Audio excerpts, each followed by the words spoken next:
The relationship between Nze, Onzo, and Ndiichie.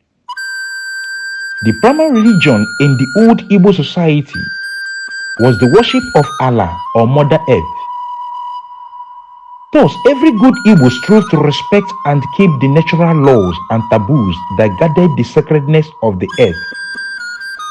That is the origin of the phrase Imeru Allah or Alo, to soil the earth. This sacredness of earth and cult of Mother Earth is the origin of Ordinana amongst the northern and western Igbo and Amala among the southern Igbo group. The custodians of the earth and her sacredness had the Nzenozo at its helm. Nze comes from the root Nzerem. It means one who dodges or abstains. That is to say, one who abstains from evil deeds or deeds that soil the earth, because the earth is hallowed. The word Nze goes hand in hand with Nso, which is something that is avoided or hallowed. Contrary to the popular belief, Nze title is not an institution that came from Mri. It is a vocation that is as old as Igbo culture, just as much as Eze is. Thus, one becomes an Nze firstly by recognition as a powerful and upright man by the people, and elevation of investiture by the Eze. Thus, Nze does not have the same meaning with Ozo. The Nze primarily functioned as adjudicators and the protectors of the shrine and keepers of the religious affairs in the community. As such, they function as a minor priest, while the Ezes were the chief priest, the living deity itself. One cannot become an Nze without the Eze's recognition. To understand more about Ozo, one has to first understand about an Igbo practice known as Ndiichie. Ndiichie is an ancient practice of ritual sacrification done primarily on the forehead to the temple or from forehead to chin. It represents the rays of the sun and by extension divinity. In the ancient Igbo cosmology, the sun, Anyanwu as the name implies, the eyes of rays, was a window through which the divine rays of Chi hit the earth. The rays represent the energy or spirit force from Chi.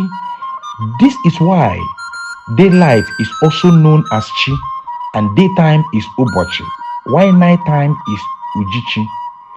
To embark on this ritual sacrification is the first process in the divinization of the title seeker. Divinization is the process of taking on the qualities, spiritualities, and purity of Chi, in which the living being becomes a spirit amongst men. That is the origin of the term Ichi, and why we use Ichi Echichi to refer to the title taking, although now obsolete. Ichi sacrification was the first step in every title taking process in Igbo land. It was a test of endurance, a path of pain to emerge later as a working spirit. Title taking was not a deep-rooted institution among the southern Igbo groups. Eze and Nze were just natural vocations assumed by men qualified for the post, and it did not involve elaborate rituals and ranks. Amongst the northern and western Igbo groups, owing to their elaborate systems, the Ezenri organized title holders who were Nze into a guide known as Ozo. The Ozo system were a guide of Nze and Eze title holders. They were at the top cadre of Ordinana and spirituality in the northern Igbo communities. It was formed by the Ezenri, hence it spread to all the areas of Nri influence, including Western Igbo, where it is known as Ichimua. Also is from the root word meaning to struggle or to contend, a root word from which Ozo or Savior is derived. Thus, This comparative description means that the Ozo are the shield or protectors of their community, are jurisdictors and custodians of the worship of Ani. Since the propagation of the god from Umri, the god has developed variations in the rituals of initiations, but the central structure remains the same. In areas where the societies is elaborate and well developed, there are 6 levels divided into 2, the Nnukwu and the Obelozo. The Obelozo is divided into Eyisi, Ezuzu, and Okpala. The Nnukwu is divided into Dunu, Dim, and Ezani. Other society may also further be divided into Ozo Ififie, Ozo Alo, Ozo Ewulu.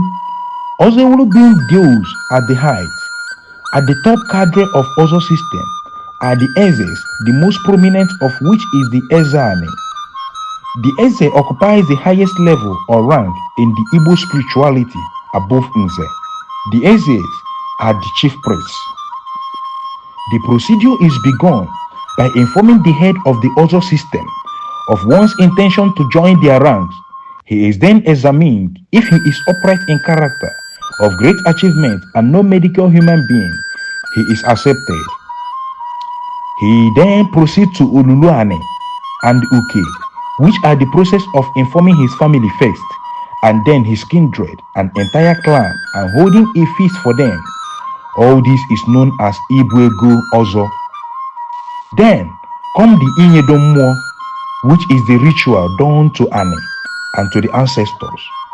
Then the aspirant enters into a period of occultation for a number of days, in which his body is first covered in dates or uhe, significant of his past positions of impurity, and then emanzu, signifying the new purity that he now attains as an Ozo.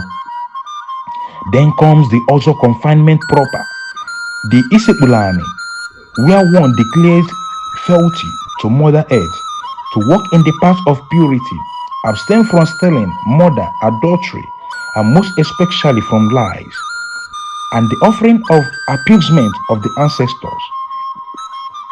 It also involves the Mmachozo and the inner Obibi, where the initiate has to enter the sacred grove or forest at midnight. In the olden days, these rites were mediated by a priest from Umri, known as Nwanshi, the original name of Umri.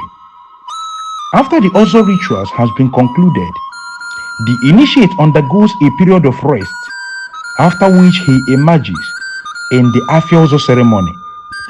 Among the Ozo's regalias are Ofo, Nza, Okwachi, 5 wooden sticks tied together representing his chi, Okbosi, 6 able sticks tied together representing his ancestors, Azuzu, leather fan, Ikenga, his symbol of strength, Uwozo, the Ozo would wear a brass anklet and robe on his 2 ankles, Osisi Afro, which is broken and buried with him upon death, Osisiona, which bears brass ring and can be passed onto his son upon his death. The Ozo is given an Ochembo or Okuku, which is the 3-legged stool, an iron staff known as Alo, and a headgear known as Ege. The Ege represents the royal python, which is a symbol of Mother Earth. It is accompanied by 2 or 3 fishing eagle feathers, the number depending on the rank attained.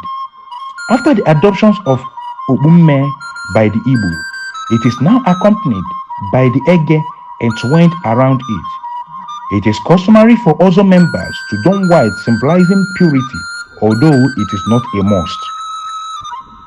To reach the highest level of the Ozo system is referred to as Ichizumuo, in which one becomes a working divinized entity, a spirit. They are the ones known as Ndiichie. Ichie isn't something any common chief or elders carries. It is a purely spiritual term.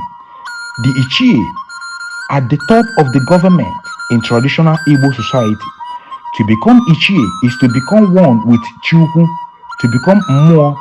That is why our ancestors are primarily referred to as Ndiichie, because it is believed they had achieved the divinization. And for the living to achieve such and become a living ancestor, he had to Buchiola Ichi and culminate in Ichizumuo. Becoming an Ozo was not cheap, but a very expensive venture. This one not only has to be upright in conduct, but also very hardworking and enterprising. Those who were known to get their wealth via unscrupulous means were denied. That was at least then, when we still had integrity, when a good meal was better than riches.